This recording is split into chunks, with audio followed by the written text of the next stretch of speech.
السلام علیکم ورحمۃ اللہ وبرکاتہ۔ یہ پوچھا گیا ہے کہ ایک 2 راتوں میں جو ہے ایک شیخ صاحب سے اپنے گھر میں صرف اپنے بیوی بچوں کے ساتھ 2 راتوں میں پورا قرآن سنا، تراویح اور قیام اللیل میں کیا ایسا کیا جا سکتا ہے؟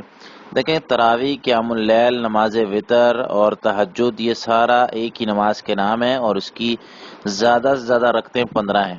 ہم لوگ اس سے زیادہ اس کو نہیں پڑھ سکتے۔ قیام اللیل ہو، تراویح ہو، تہجد ہو، اس کی زیادہ سے زیادہ رکعتیں 15 ہیں۔ آپ صلی اللہ علیہ وسلم کی عام روٹین 11 رکعتیں پڑھنے کی تھی، تو 11 رکعتیں ہی پڑھنی ہیں۔ باقی رہا مسئلہ کہ قرآن 2 دن میں ختم کرنا، تو یہ اگر کوئی شخص رمضان کی وجہ سے کرتا ہے تو پھر تو جائز ہے، وگرنہ آپ صلی اللہ علیہ وسلم نے اس چیز کو پسند نہیں کیا۔